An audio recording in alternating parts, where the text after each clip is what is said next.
Hello everyone. What are ports? That is the topic of this video. It is a logical connection that is used by programs and services to exchange information. It specifically determines which program or service on a computer or server that is going to be used. Whether that is pulling up a web page, using an FTP service, accessing email, and so on. And ports have a unique number that identifies them. The number ranges from 0 to 65,535. For example, some common port numbers are port 80 and port 443, which are used for web pages.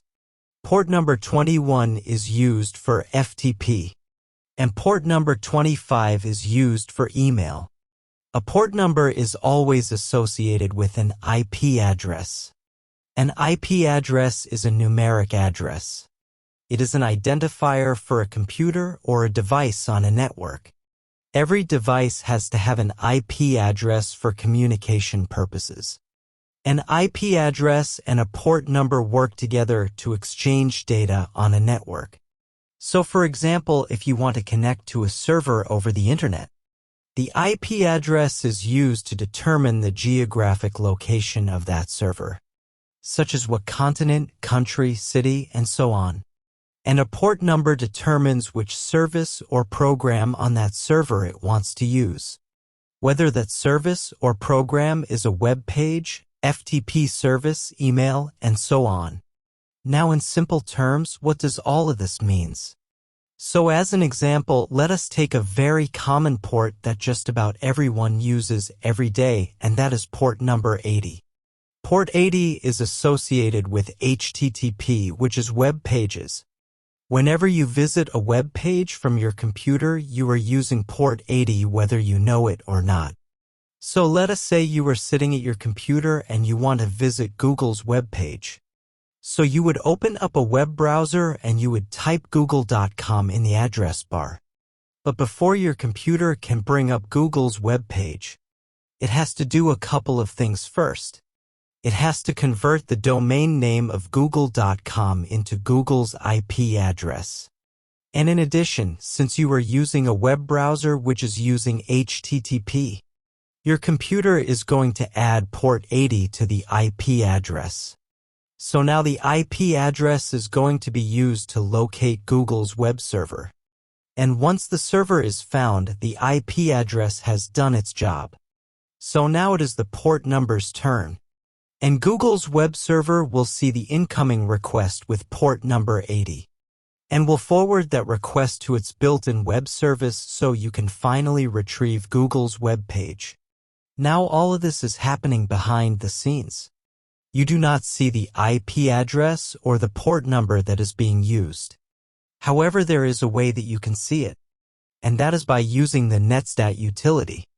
Netstat is short for Network Statistics, and is a command line tool that is used to display the current network connections and port activity on your computer.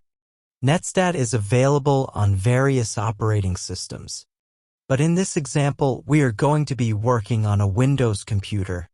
So at a command prompt, we are going to type netstat and we are going to use the -n subcommand. So we can see that actual port number. So here in the output, we can see our connection to google.com. The local address is our computer here along with our IP address. And here is the port number that our computer has assigned to itself for this session. The foreign address is google.com. So here we can see the IP address of Google's server, along with port number 80 that is being used for this connection. Because as we said before, port 80 is used for web pages. Now let's say on the same exact server, Google is running an FTP service, where clients can transfer files. FTP is a standard protocol that is used for transferring files between computers and servers over a network, and it uses port 21. So on our computer we can open up a web browser. And as an example, we can type ftp.google.com. And then we'll see the same thing happen again. The domain name of google.com will be converted into Google's IP address. And since we are using FTP, our computer is going to add port 21 to the IP address. And once Google servers see the request with port 21, it will forward that request to its built-in FTP service. And if we do the netstack command again, it will show a connection to the Google FTP service using port 21. So as we stated in the beginning of this video, port number range from 0 to 65,535. And they are assigned by an organization called the Internet Assigned Numbers Authority. And these 65,000 port numbers are broken down into 3 categories. Port numbers 0 to 1023 are called system or well-known ports. These are common ports that most people will use every day. And we have mentioned a few ports of these already, such as port 80, 443, 25, and 21. Port numbers from 1024 to 49,151 are called user or registered ports. These are ports that can be registered by companies and developers for a particular service. And you can see some of those examples here. And port numbers from 49,152 to 65,535 are called dynamic or private ports. These are client-side ports that are free to use. These are the port numbers that your computer assigns temporarily to itself during a session. For example, when viewing a web page. So of these 3 categories, the top 2 are the well-known and registered ports. These 2 categories are used on a server.